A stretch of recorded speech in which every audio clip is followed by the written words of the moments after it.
I met a police drugs expert who knew nothing about drugs. Magic mushrooms were getting grown up sometimes in. They are a form of amphet. They are hallucinogenic, as are some forms of amphetamine. He was so clueless that it was actually hilarious. It was like an IRL version of Chris Morris's Brass Eye. When I was studying for my masters, I worked in student halls in a university in the north of England. The staff there had training on dangerous drugs, and that's because if any of the students in the halls were struggling with drugs, we were there to help them. Now, the police conducted this training, and the first year I went, because it took me 2 years to complete my masters, the first year I went, I thought, this is hilarious, what the police are saying about drugs. So the second year when I went for the dangerous drugs training, I hit record, and I've been sitting on this footage for about 10 years. It starts when the officer says that he personally drinks 13, 14 pints of beer when he goes out, but if someone smokes one joint, they will become very ill.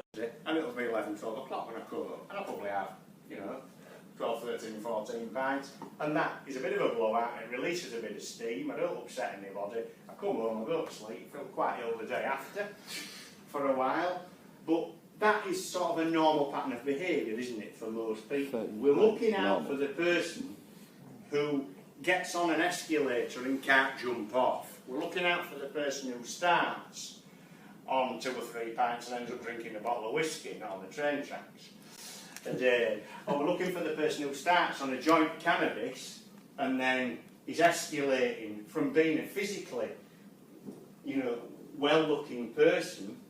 They come to you, they look fine, physically, robust, healthy, good skin, good complexion, good eyes, clear eyes, and appear to be, quite well balanced and normal in all aspects of the behaviour, and all of a sudden that changes, whether the physical appearance changes or whether the personality changes, and those are the telltale signs that we're just looking to try and pick up on here. Do you know what, it's just a general question, do you know what you were saying that you go out and drink 13 pints of alcohol? Once every 3 months. Yeah, once every 3 months you got. Do you think? Can't afford to do it more regular. Which do you think is more dangerous to harms to individuals and harms to society? Drinking 13 pints of alcohol or smoking cannabis? Right. When I drink 13 pints of Timothy Taylor's Landlord, I know that after 6 or 7 pints I'm going to start feeling very merry. Then I know that after probably 8 or 9 pints, 9 or 10 pints, I'm going to start feeling a little bit dodgy. And then I probably shouldn't have the next 2 or 3 pints. But when I've had them, I know that I want to go home and go to sleep. Alright? I'm not going to beat anybody up. I'm 51 years old. I know how it's going to affect me. I know where it's come from. It's come out of a pub on the bar that says Timothy Taylor's Landlord. I know where it's manufactured. I know what's in it. I know who I'm buying it from. I know what the after effects are going to be. I know I'm going to have a headache the morning after. I know I'm going to have a little bit of a dry mouth. I know I'm going to need a bacon sandwich with lots of HP sauce on and several cups of tea, but I know that 2 hours after that I'm going to be alright. Right? You go to any of these outlets and buy any of this stuff and pump it into your body. You don't know where it's made, you don't know what's in it, you don't know what it's going to do to you, and you don't know where you're going to be the day after when you've taken it. There's the drug expert. We'll get back to him in a minute. This was 1 year before the new Psychoactive Substances Act was enacted in the UK. So that means that a lot of research chemicals that he refers to were actually legal. There was a lot of drugs that were legal at the time, like synthetic caffeinoids like Ec𝓈ta𝓈y and stuff were legal, and they were sort of trying to sort that out. And a year later they came up with the new Psychoactive Substances Act. But he seems to be sort of making a false equivalence between a legal high and the original question, which was what is more dangerous, 13 pints of alcohol as he promotes, or cannabis. But you could argue that alcohol is more associated with violence than any other drug anyway. So drinking 13 pints of alcohol is safer than smoking cannabis? It's not illegal. If everyone went and drank No, 13 pints of alcohol? Hang on. Know what effect it's going to have on my body. I'll give you a horror story of horror stories now, and this happened 10 days ago. Alright? That's somebody within the area, and they weren't a student. It's a guy in his early 30s, and he bought some legal highs drugs from a head shop, and AMT, it's called freebase. It was like a crack cocaine duplicate. He smoked this stuff. He lived with two other guys in some accommodation nearby, and biggish fella, biggish guy, 15, 16 stone man, you know, not in shape, but he's virtually killed one of the guys that he lives with, beating him to death with a chair leg after he smashed the chair over him in the kitchen, and he's bitten the other guy's nose and his eye out of his head. Okay, bitten his nose off, his cheek, and part of the round the eye socket here. Alright, it took 5 police officers using tasers to subdue this person and get him into a van. Alright, now he'll go to prison for a long time, but it doesn't rectify what's happened to the other 2 people who will be in hospital for a very long time. Okay, AMT freebase, crack cocaine from a legal ice shop. Can't be right, can it? Can't be right when we're selling things that can have such a dramatic impact on people on the open market, right?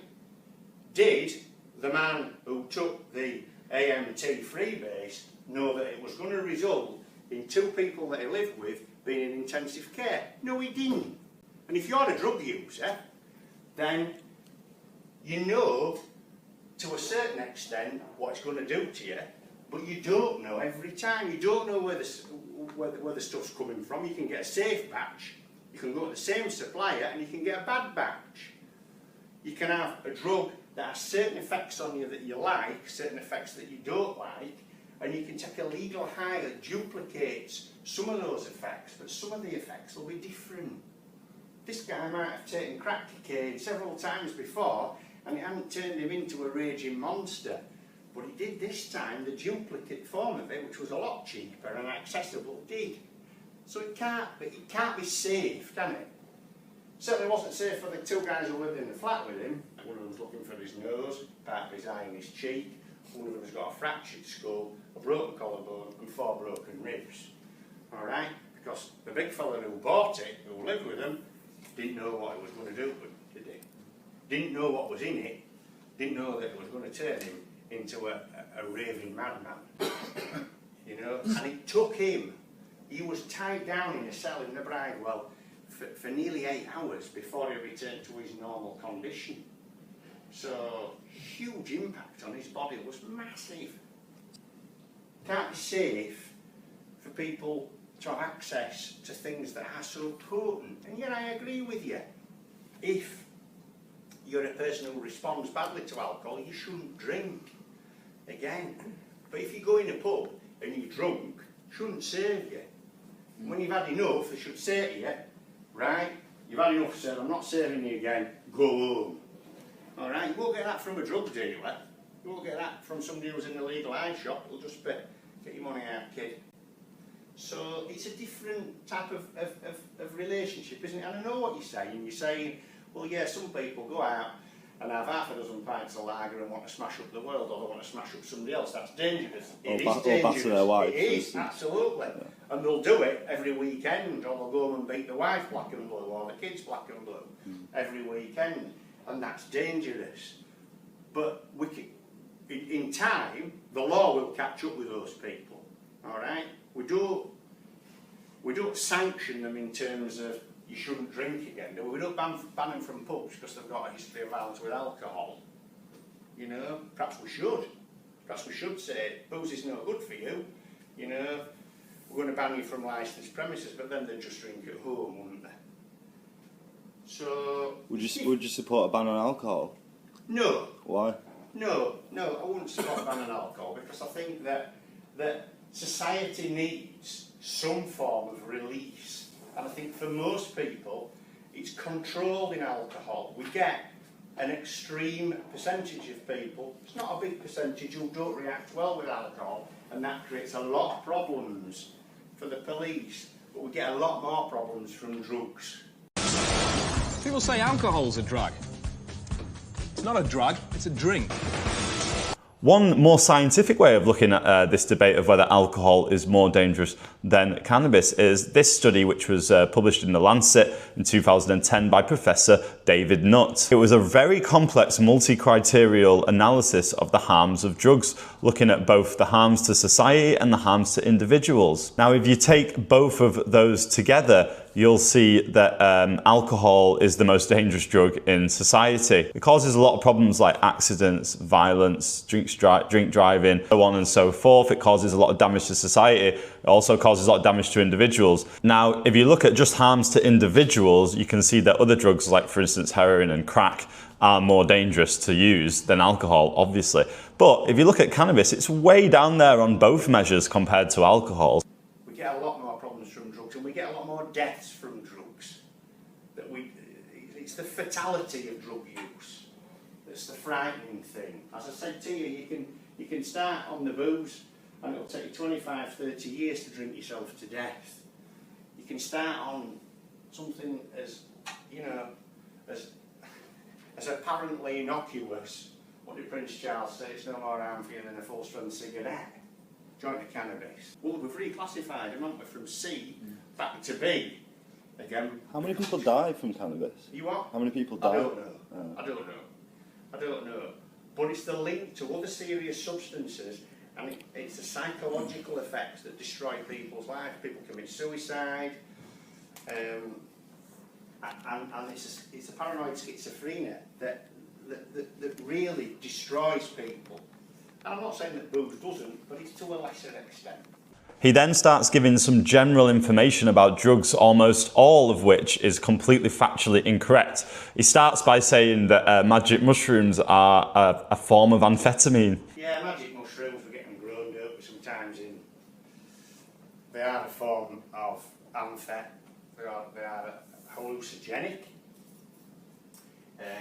as are some forms of amphetamine, and they are a knockout amphet, make people sleepy, drowsy, and then we get bursts of aggression when they come round. Magic mushrooms can be picked naturally or grown. People dry them, smoke them, eat them, and you can have a back trip on a magic mushroom. Yeah, we'll skip over that one. I don't think we're going to see any LSD. It disappeared really late 80s, 90s LSD. GHB, poppers, things like that. Again, often related, as the label suggests, to sexual stimulation. It's a form of Viagra. Most drugs have some form of chemical engineering. Some of them, like amphet, and some of the more hallucinogenic drugs that we looked at, are completely, crystal meth, things like that, are completely chemically engineered. Some of them, cannabis, can be chemically engineered and turned into skunk cannabis when it's treated with amphet. There's forms of ketamine, green beans, cocaine, pink panther, benzofury, 2-MeO, ketamine, sparkle, which is again is a form of coke. So hopefully we're well short of them. The trouble is now we've got dealers buying huge quantities. This was taken at Leeds Festival a number of years ago by the police helicopter. It was right at the end of the festival when things were sort of. A group of people came out of the tent and laid themselves on the ground to spell a particularly well-known phrase. What does it say? Which was pitch it, F off. I'm sure there's a lesson here about having someone who's so grossly misinformed, teaching people who are meant to help students with drugs. However, I'm laughing too hard at the quotes from the drug expert to preach it.